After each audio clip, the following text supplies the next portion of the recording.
So I'm here to talk about how we scale ETL processes with Hadoop. I'm Gwen Shapira, solution architect for Cloudera.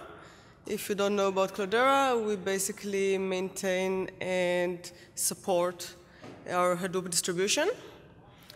Before I was a solution architect, as a solution architect for Cloudera, I help customers deploy Hadoop and build solutions based on various components in the Hadoop ecosystem. Before that, I was performance expert working on Oracle databases. And the way I actually started working with Hadoop was because I had a customer who wanted to integrate Oracle with Hadoop. We ran into all those issues. I kept tweeting about them, kept complaining. People kept yelling at me that I'm being stupid. I kept saying this darn thing doesn't work. And after a while, I became good friends with pretty much everyone in Cloudera who tried to defend their product. And the next logical step was to make it work for, once you make it work once, you're in a way better position to make it work for more and more customers.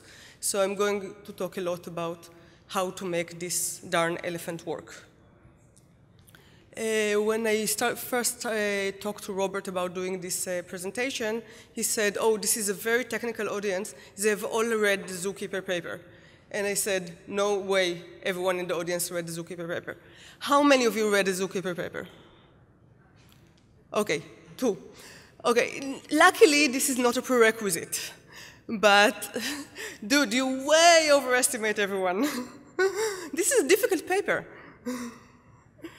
OK, so that's fine, no worries. But I am assuming pretty good familiarity with what Hadoop is and what it can do. I'm not going to explain HDFS MapReduce 101. That's not the right presentation for that. And frankly, I did about 15 Hadoop 101 presentations in the last year, and I'm just tired of it.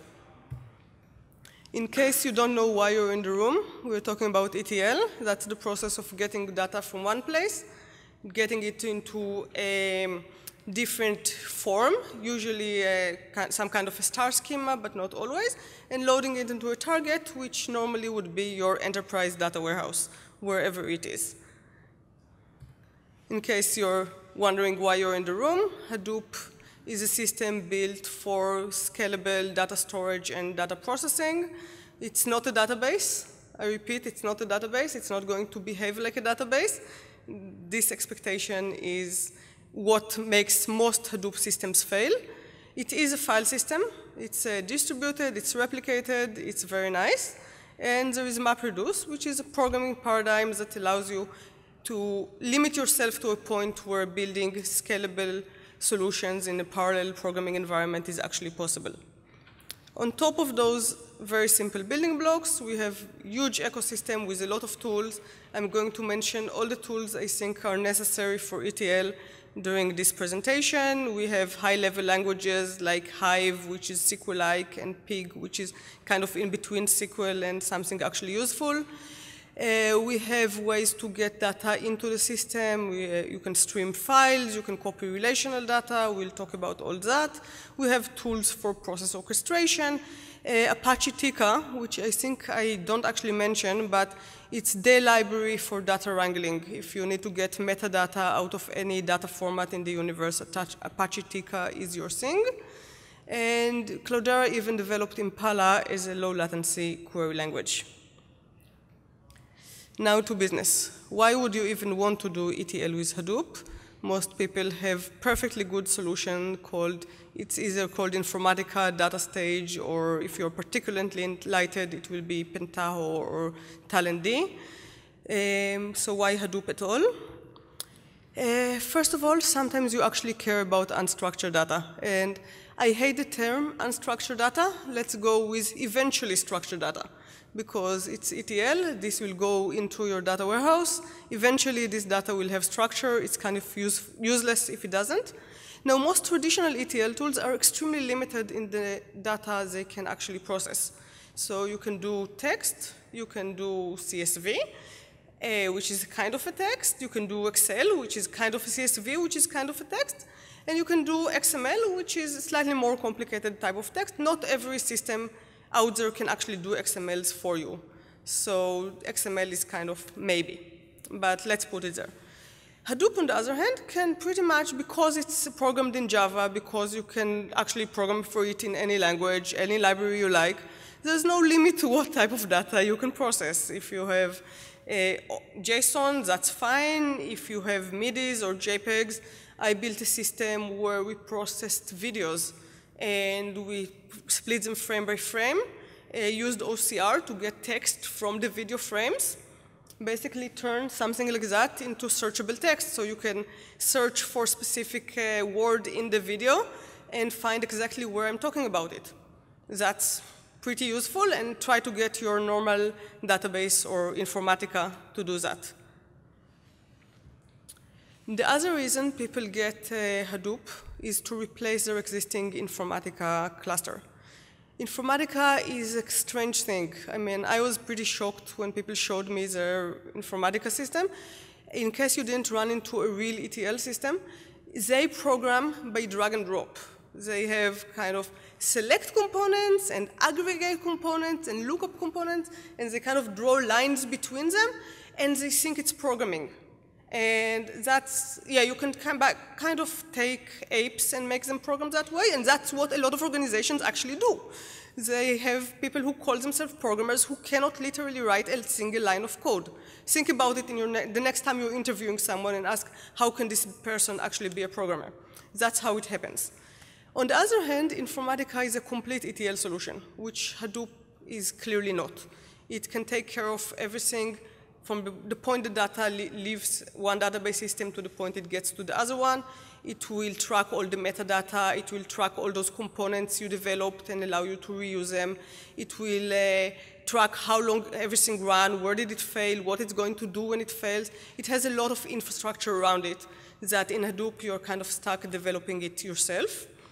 And the other thing about Informatica and its friends is that they're crazy, crazy expensive.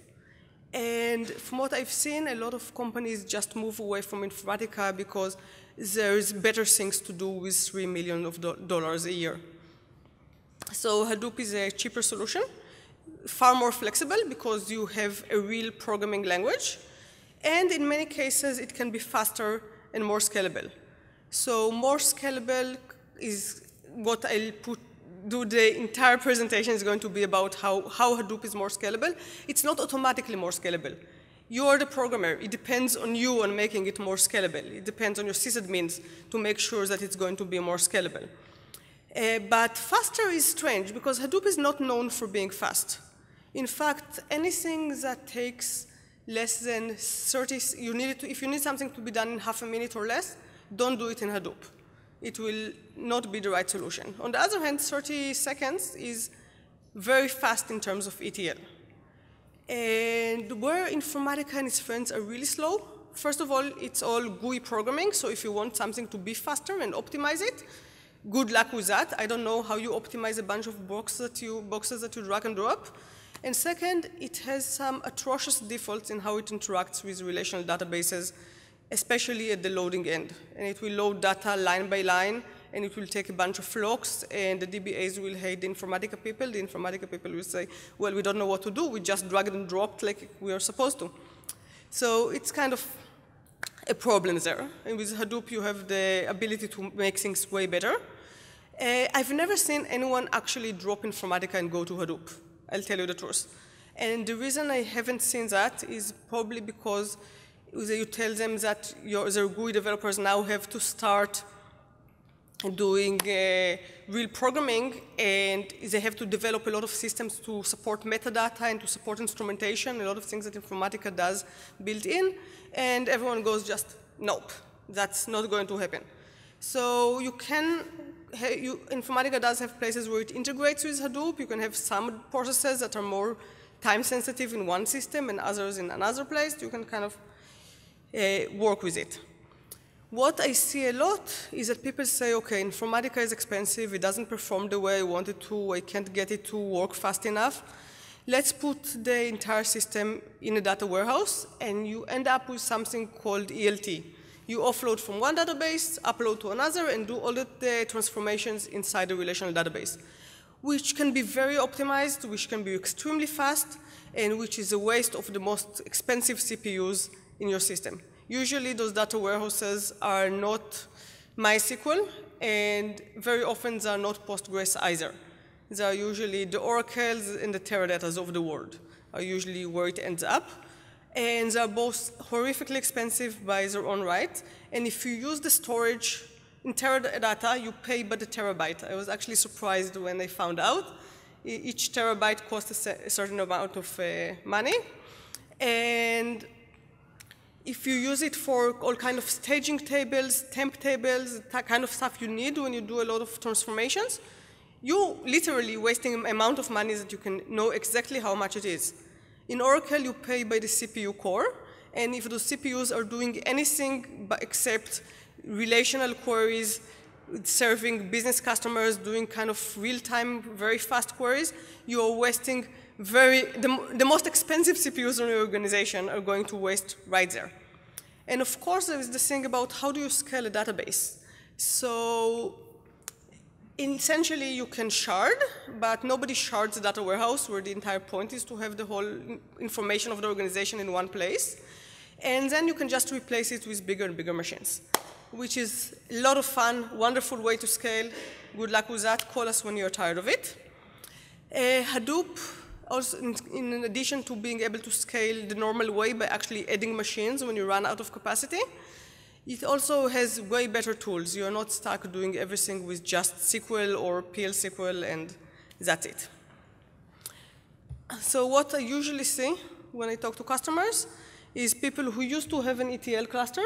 For some reason, they replaced it, usually expense or ability of flexibility of programming. They decided to move it to a data warehouse. And then they decided that, wait, but we're wasting very expensive data warehouse here, and Hadoop is perfectly capable of doing all this work. Let's leave the database to do the database things and Hadoop to do transformations that are easier to code outside the database. The people who have Informatica typically mix some Hadoops here and there. They don't just jump completely on board with it because they don't have the experience in developing their own workflow metadata management systems that people who already did ETL in the data warehouse had to have done and are therefore not that afraid of doing it again. So we talk to customers and they're moving their ETL from data warehouse to Hadoop, and we want them to do it right. And there's a lot of ways where you can do it wrong, and I want to help you prevent that. So this is kind of an agenda in the form of a heat map. I'm going to talk about how the stages of ETL, extract, transform, load, and then the workflow management as a whole. And I'm going to suggest the technologies that we use to perform those actions, how to make them scale, and other tricks of the trade. And the darkness of the color indicates how much I'm going to talk about it.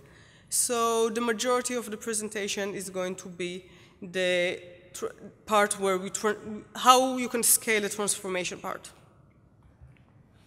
Let's start with extracts.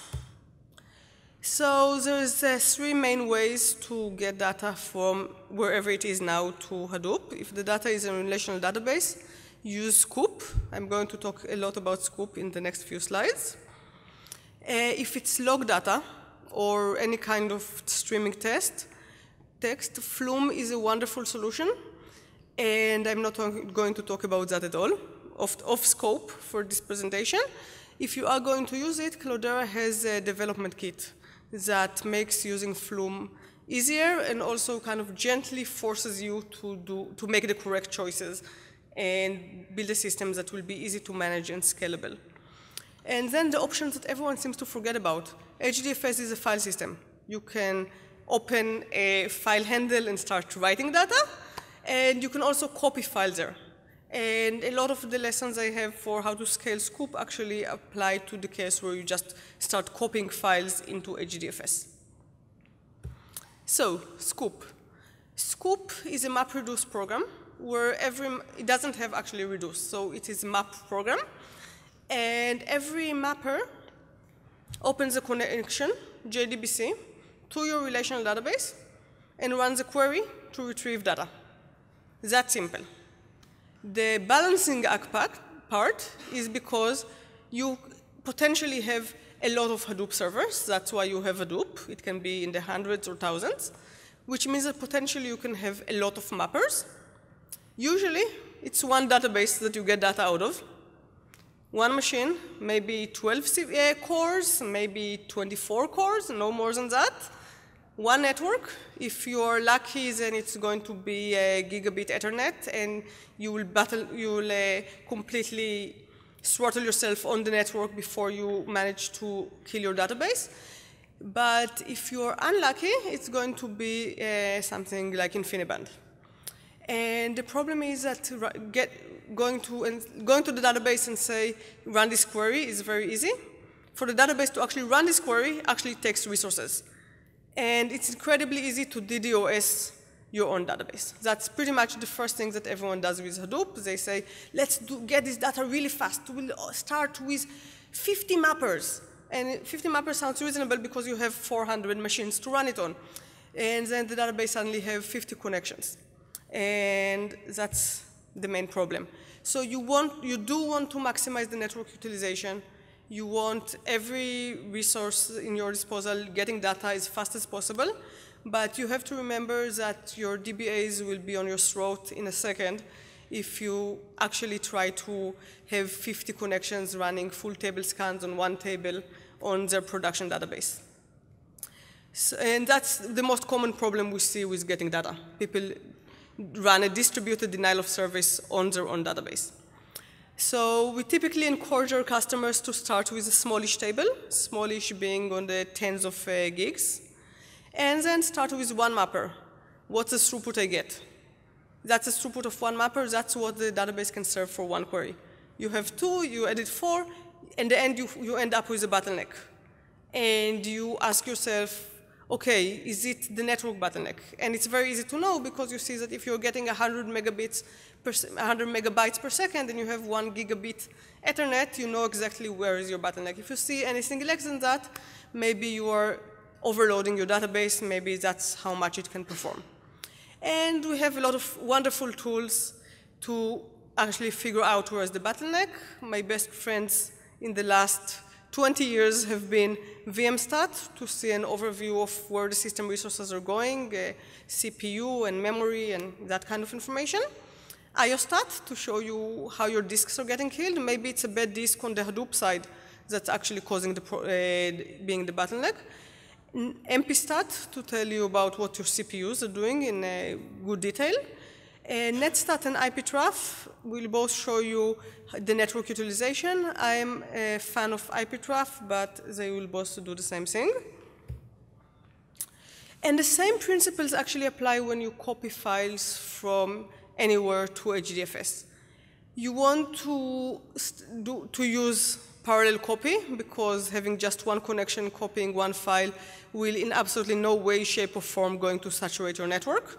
And you want to add parallelism slowly until you saturate either the source system, again try not to DDoS your own web app, or you saturate the network. Preferably you saturate your network first. After you have a bottleneck, you can decide the performance is good enough, or I'm going to resolve it by adding more servers to the web app side. I'm going to add more network capacity. And let's repeat the mantra, do not DDoS yourself. That's a bad practice. For Sqoop specifically, when you want to scale, one important thing to remember is that you have all those mappers, and you're trying to get one 15 terabyte table. The only way it will scale if the mappers will somehow split the table among themselves. And by default, Sqoop looks at the primary key for the table, takes the lowest value, highest value, splits it in between, and starts distributing it between the work between the mappers. What it thinks is equal. Of course, if the primary key is highly skewed in one way, for example, you have data starting in 1996, but 90% of it is from 2013, then the mappers will not have the same workload, and you will be stuck waiting for the last one mapper. Very, very common occurrence. I spent years of my life waiting for this one last process to finish. We'll talk about it in a bit more detail later. So you want to find a split column that will give you a chance to actually split work equally between the mappers. And here's the most important trick. This column has to have either an index or a partition based on that column. Partitions are way better than indexes due to bottlenecks. If you could get to a point where each CPU in the database side has one mapper working on it, working on one specific partition, getting data of that, you will have no locks. That's going to be the fastest way to scale the offloading process. In addition, using compression when writing the data into HDFS will save you some disk and network resources. Remember, everything written to HDFS will be copied in triplicate within the Hadoop cluster. We keep 3 copies of every bit of data. Compressed data is smaller data, will take less network copying it around, of course less disk as well. A lot of the common databases have drivers, connectors that were written specifically for that database. We encourage you to download them, install them, and then use Sqoop with -- direct mode to get the data using the code that was optimized by the owners of the database to work with that database. It will usually be about 5 times faster, depending on exactly how well optimized their specific connector is versus default ODBC, JDBC. And of course, if you have tables that get new data every day, don't get the entire table every day. Get just the increment, the new data that was added. You need to have a column that has a timestamp or incrementing ID to find what is the new data. Try to make sure you have that. Tell your DBAs it's really, really important to recognize new data nowadays. Okay, and just generic ingest tips. We like using file system tricks to make sure that the transformations work on consistent data. So don't let Sqoop write data to the place where you're working on. Have kind of a landing zone. Once you finish scooping the data, copy it to another location that now has all the data, so no transformation will accidentally work on partial data. We like having directory structure that helps people find the data and allows standardizing tools around that. So we like using data for public data, group for data that belongs to a specific group, research, testing, QA, whatever, and user for data that belongs to specific people. And then we want to have a directory for applications and subdirectories for specific data sets that belong to that application, and so on. Typically, the moment I ingest data, I create external tables in Hive, and Sqoop actually supports that with a -- Hive table or something like that. And Hive is the SQL language of Hadoop, and just having an external table in Hive allows people to go in and type queries to kind of get a rough idea of what the data is like. You can do select count star where important column is null to find if you got bad data, that kind of thing. I never ever delete raw data. I think that disk space on Hadoop is relatively cheap, and the value of always having raw data to go back to and inspect what happened if things are wrong is extremely important. And another thing is that Uzi, our workflow engine, is capable of triggering workflow when file arrives. And that's a nice alternative to run the workflow every 3 hours and so on. Okay, transformations. In terms of technology, the sky is the limit. I mean, you can MapReduce in Java, you have streaming, so you can also MapReduce in Python or R or whatever language you're comfortable with. I've seen people write MapReduce programs in Oak. There are old people writing MapReduce in Oak. Hive, of course, and then Pig is a slightly lower level version of Hive. It lets you not just do a join, but specify exactly what type of join you want, not just in terms of inner-outer. I mean, merge join versus nested loops versus hash joins. R is very popular with the scientific community. We have R Hadoop that allows you to MapReduce in R. And then something that people forget. You can just write Java code. It doesn't have to be MapReduce. If the data set of your tables is not that large, Just treat HDFS as a file system, write some code the way you're used to, it will run. And for some transformations, that's exactly the right thing to do, and people forget about it. Morphline is it's a very new Cloudera product, open source, of course. And it's kind of half library, half language. So it has a lot of pre-built ETL components and kind of a language that allows you to pull them in together into your own logic. I didn't have much experience with that, but people who use it tell me it's the coolest thing ever. You can be cutting edge and try. In terms of scaling your transformations, I don't like doing more work than I have to. I'm kind of lazy that way. So I typically just do kind of a proof of concept very fast, maybe even with a portion of my data, because if you are actually working on terabytes of data, it's very difficult to do fast iterations. And I'm all agile, I love doing fast iterations, so I start with a small prototype on small portion of the data, and very high level language, maybe Python, maybe HQL, one of those, and I end up with something that works. And then I run it on my entire data set and instrument it. So I want every stage of the process to know how long it took. So I'll know it took too long, wonderful. Which part should I optimize? And only when I know exactly what I need to optimize and how fast it has to be, do I dive in and start optimizing. And for those high-level languages, you don't even, when you want to start optimizing a specific part of your code that is slow, the first thing I look at is partitioning, because sometimes you don't really need to transform all your data. Sometimes just a day or one customer would be, or a day or a week is usually the normal time scale at which transformations happen, maybe an hour even. And if you partition your data, which means create a directory for every hour and tell Hive when you create the table that this is my partition, Hive will know what data not to look at. And that's pretty important. That will be faster right there, and you didn't even have to do a lot of work. It also adds some metadata to the whole thing, and metadata is always important when you're trying to figure out what happened and what did you do. Another tip, very important, the one that all DBAs always fail at, we don't really tune queries. The first reason is that HQL is not a very tunable language. We don't have all those hints, there is not that much that can be done with it. On the other hand, our disk space is way cheaper than most relational database people expect. And joins are expensive, because no matter how much you scale, the minute you do a join, you have to start pulling data from all those machines, you saturate your Hadoop network, it's terrible. So you really want to do joins as little as possible, and do them once, and store the result, and denormalize as much as you can. And if you have a query that is slow, you can ask yourself, what type of data structure would they make it fast?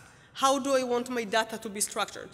And you implement this creation of the data structure at once, or as part of the process, so daily. And you can have all those multiple formats for the same data. And you'll say, wait, but isn't duplication of data horrible? Don't I want one source of the truth? And the other answer is, not in ETL. You want one source of the truth for the source data. You want the data warehouse to have one source of the truth at the end. But during your ETL process, you are free to do whatever you want, as much duplication, because it's all temporary, it's all staging data. That's not the data your business is going to depend on. So as long as you know where the data is and what the process that takes it from step to step is like, you don't have to worry about duplication all that much. We did all those tricks. We did our best to tune Hive, to tune our Python code. It's still slow. Well, that's pretty much where I break the bad news. It's MapReduce, and it's Java. And that's kind of the assembly language of Hadoop. It will be harder to program. It will take longer. Simple things will be difficult. But on the other hand, fast things are possible. And we use Hive MapReduce for a bunch of stuff. First of all, Hive doesn't always know how to build the best. I mean, Hive basically takes SQL and turns it into MapReduce. And you will constantly seeing it doing the stupidest things. And it's not just, I'm not trying to badmouth any project here. Hive is my favorite Hadoop project. It's just that that's the way it is now, and people are trying to optimize it, but I think that translating from high level to lower level languages always have its challenges. And very often you'll see, why the hell is it doing 3 MapReduce to do just this one histogram? I know how to do histogram in 1 MapReduce job. And if that histogram is the slowest part of your ETL process, then you go and write the 1 MapReduce job that does what Hive does in 3. And in the next few slides, I'll talk about why this is really important, to have less MapReduce jobs. The second important point, which I'll talk about in a bit more detail, is that MapReduce allows you to partition data in exactly the right way. Because Hive is kind of coarse partitions. It's about a day. But in MapReduce, you can decide exactly what size of data each mapper will work on and what size of data each reducer will work on. And that allows you to scale by breaking down your work into smaller components. And that's really important. I'll talk about it in a second. It also allows you to just use libraries that are not available in higher level languages. Geospatial work is something that I did only in MapReduce. All kind of machine learning code may be only available in MapReduce form. So that's another good reason to use MapReduce. Let's go back to talk about how to scale with MapReduce, because it's not trivial. You can write MapReduce code that will not scale. How do you write MapReduce code that will not scale? You make sure that all the work belongs to 1 mapper or all the work belongs to 1 reducer, and no matter what you do, it's not going to scale. So the law, in case you don't know it, a pregnancy takes 9 months, no matter how many women are assigned to it. And if you have a 9 months processing unit that cannot be broken down to anything smaller, it's going to take you 9 months to run the process. You're kind of stuck with it. So you want to break down your work into the smallest possible unit that still makes sense to calculate for. A single user, a single day, or maybe even 5 minutes, because that's how you aggregate. I did geospatial applications where we needed averages of soil moisture levels. 10 square meter is a nice square, and you can just break the entire world into those small units and have them, each mapper just work on very small unit. And you want units that are not just small, but that will stay small as you go bigger. So 1 day is kind of a problem, because as you have more and more customers, the amount of data in a single day will get larger and larger. The same way that pregnancy takes 9 months, but an elephant pregnancy is actually, I think, 2 years, the poor things. So if you can look for units of work that are tiny and will stay tiny, you're gold. That's how you scale. And Hadoop will scale as far as you let it. The bottleneck will usually be your own code. So you want to remember the basics. When you have a certain amount of output, a reducer will always write its output to HDFS, which means that X amount of reducer output is 3x disk I/O and 2x sent over the network. You can do the math. Of course, if you do more work in one job, then there is less getting written to disk, and everything will scale better. You really want to know some of the numbers. So your network can do 100 megabytes per second. Your disk can do 60 megabytes per second, but you actually have 12 disks. Your CPUs, you want to time them. Don't use FIPS, MIPS, so I don't know what is used these days. Run your code and find out how many operations from how many lines of input can your CPU process in a second. And you'll have a rough idea of how many mappers you need in order to process all your data. I used Oracle. I had this machine. I knew that I can process, I think it was 5 million rows in an hour. And that's what I had. OK, that's what you have. That's what you're working for. You want to have those numbers with you to know if you're running out of capacity and where to add the capacity.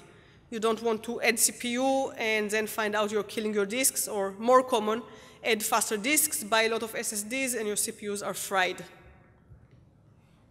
So instrumentation, critical.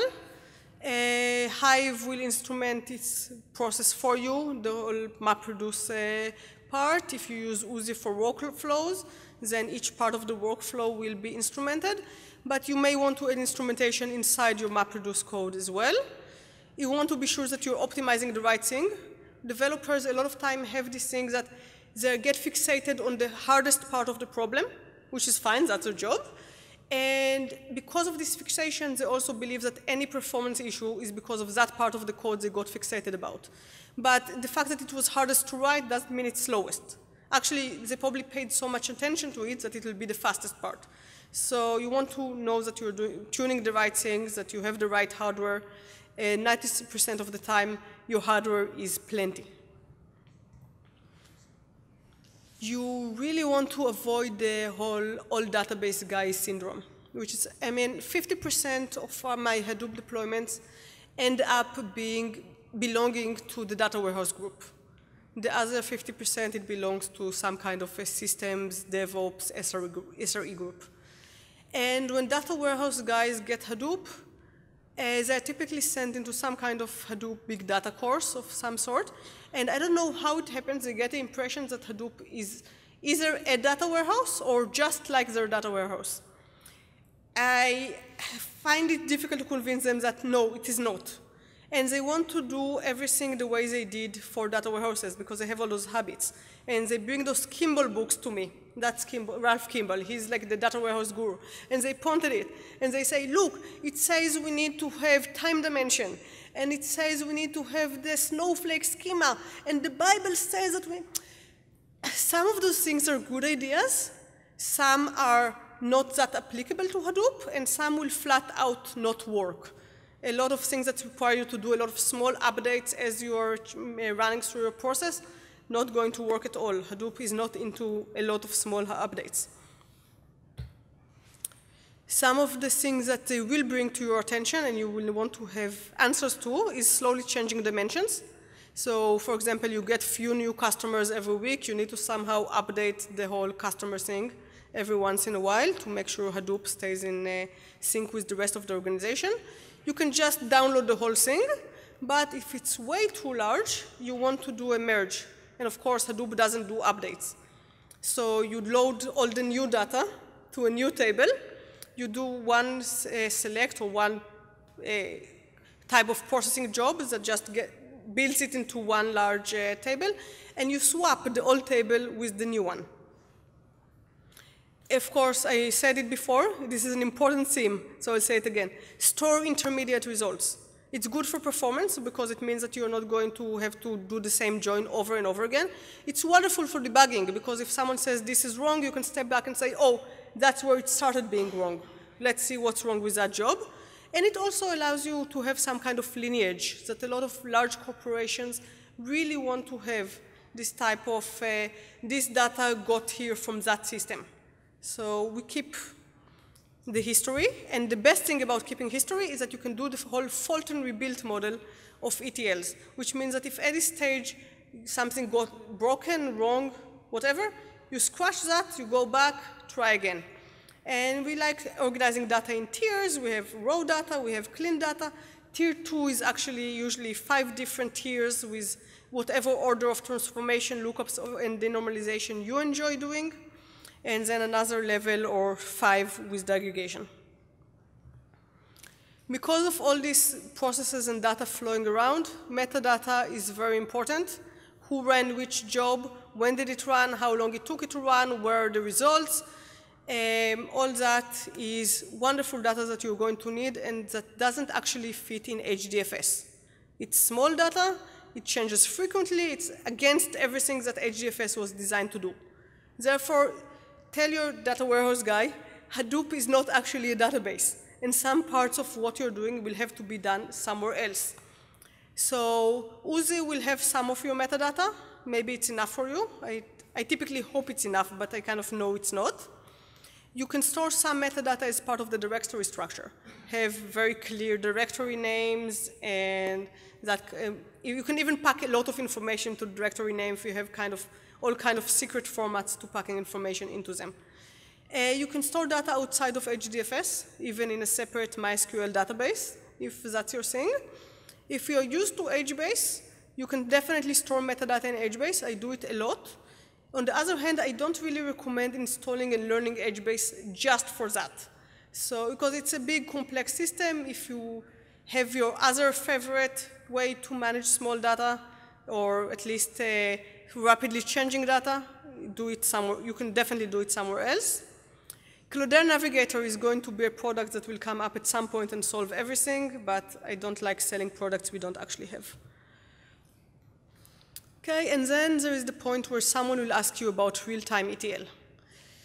And I hate this point because, first of all, it's not real time. I mean, tanks are real time, the software in F15 is real time, ETL is never real time. It's just a question of how slow it's going to be.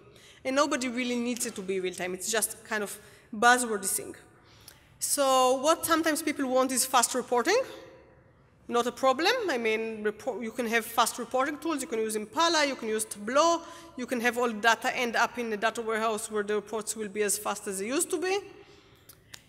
What they also sometimes want is to have data go from OLTP to data warehouse with no delay. So the moment someone bought something, they'll see it in data warehouse. There are systems that are supposed to do it, but usually they are not designed to end up in a data warehouse. So for data warehouses, I usually advocate micro batches, which allows you to actually do aggregation and to have some kind of economy of scale that aggregation will bring you. So even small batches, 1 minute, 5 minutes, is way better than trying to be real time. Late data happens. So you got this 5-minute batch, but an hour later, a store that was offline for a few hours will come back online and send you lots of data that is supposed to be re-aggregated into all those small batches. So I really think that you need to have two solutions. One for the big source of truth that waits a few hours and has to be re-aggregated if late data arrives, and a nearly solution, which has less aggregation, is updated faster, is not 100% correct, and some things will be missed in some cases, and the business understands that. Usually better. Okay. Now that we have the data transformed very fast, we have to load it into a data warehouse. And that will be the shortest section in the presentation. And the reason it's a short section is that we don't really do it that much. We talk a lot about having the possibility because it means that the data warehouse guys don't throw me out of the building immediately. And the DBAs don't all go looking at, "You stealing my job," kind of thing. But I have to admit that most of the time, data that goes into Hadoop kind of stays in Hadoop. So I'm not going to have a lot of details about those technologies. Sqoop is used to get data from Hadoop into a data warehouse, the same way it got out. You run a lot of inserts, a lot of updates, whatever you need, out of mappers into your data warehouse. The other technology is Fuse DFS, which is basically you use a Fuse to mount HDFS on the same file systems that your database is running on, and then you can use whatever it is your database is using to load data fast. If it's MySQL, then you use its own loader. If it's Oracle, you use SQL loader. It will usually be significantly faster than Sqoop because it doesn't do all this line by line. It will be more batch-oriented. Oracle has connectors, really expensive connectors, which by the best of Oracle tradition cost by the CPU on the Hadoop side. So it can get really, really expensive, but there is no doubt that if you need to get data out of HDFS into Oracle, you cannot do it any faster. And then a lot of other databases and even NoSQL solutions will also have their own loading tools. I can't talk to them because I don't know them all that well. So how do you scale this whole thing? Sqoop is the default solution, and it doesn't scale very well, I have to admit, because it doesn't work with databases all that smartly.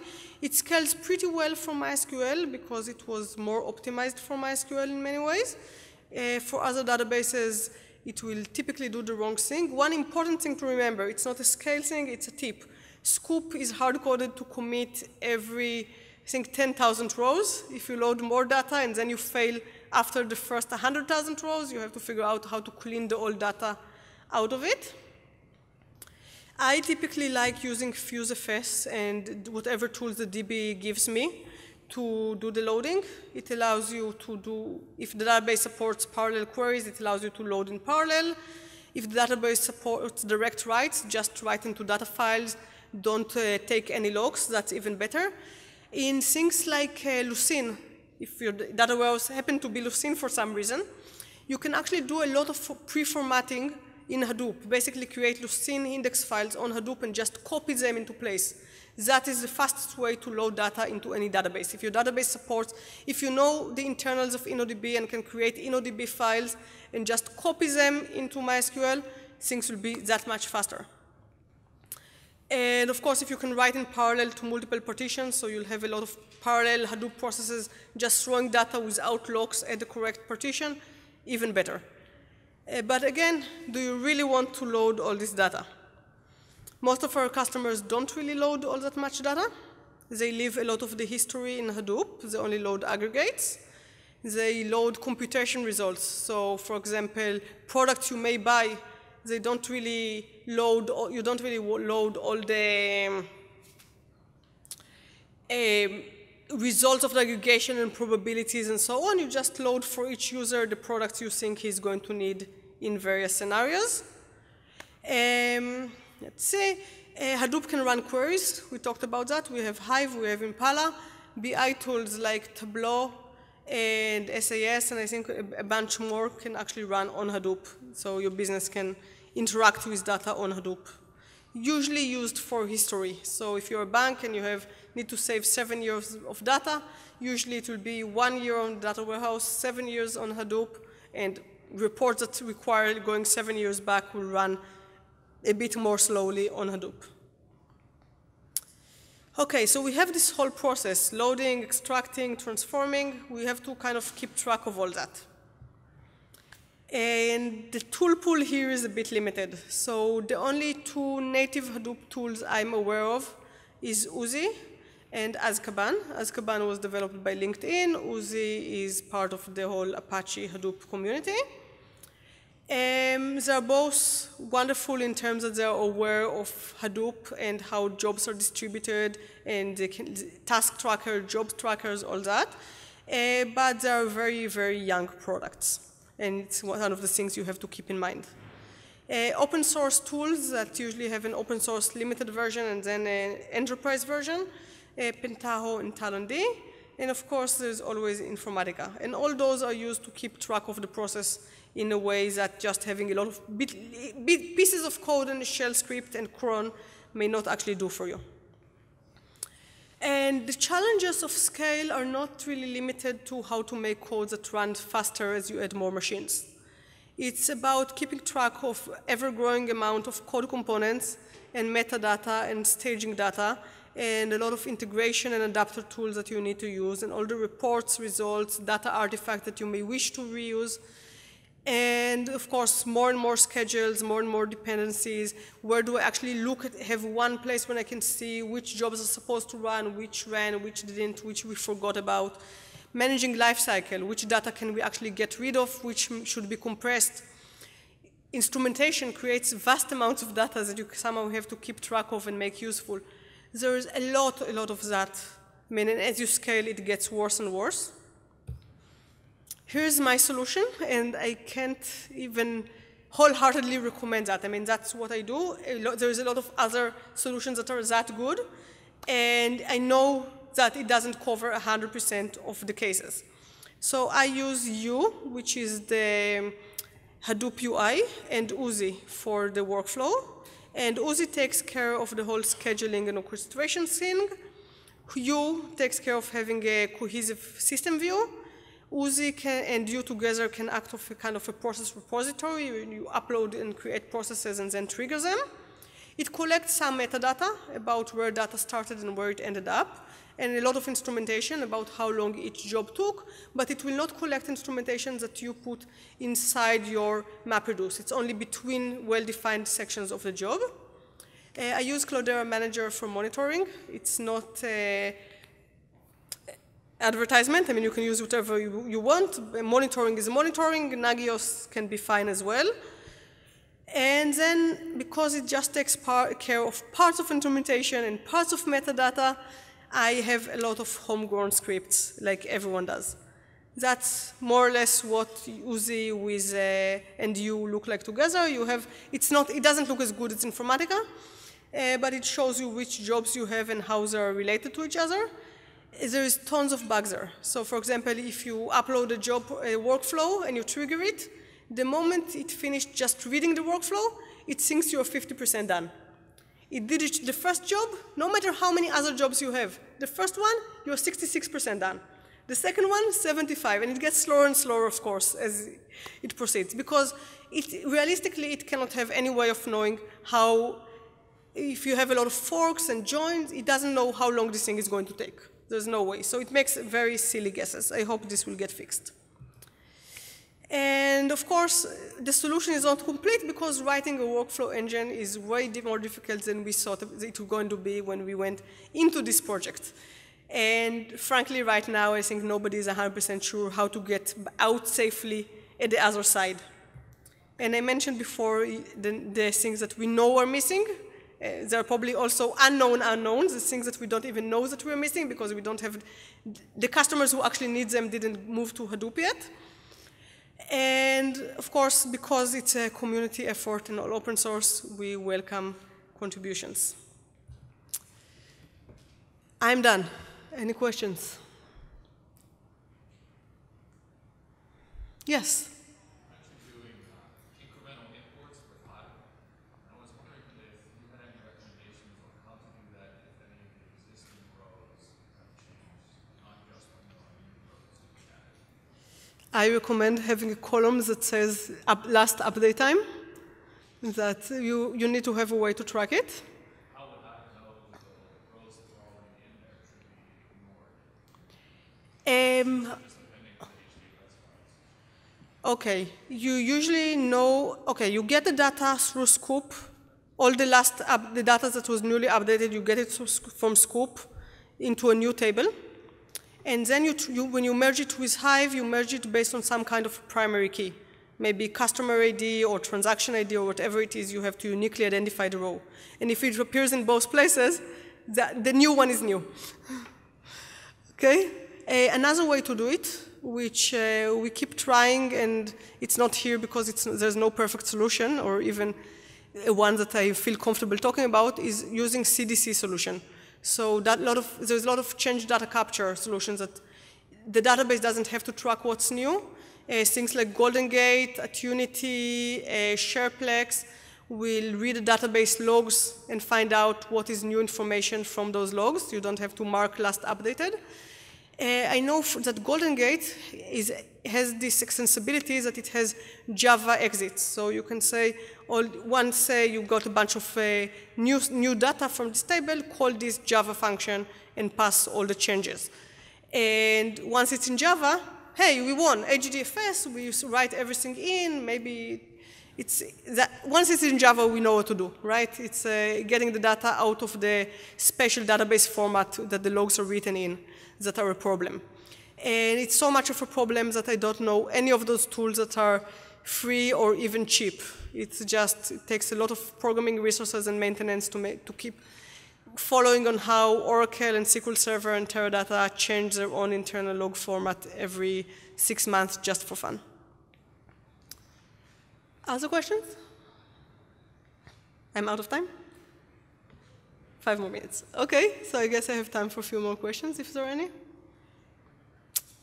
Well, lunch is waiting. I won't keep you.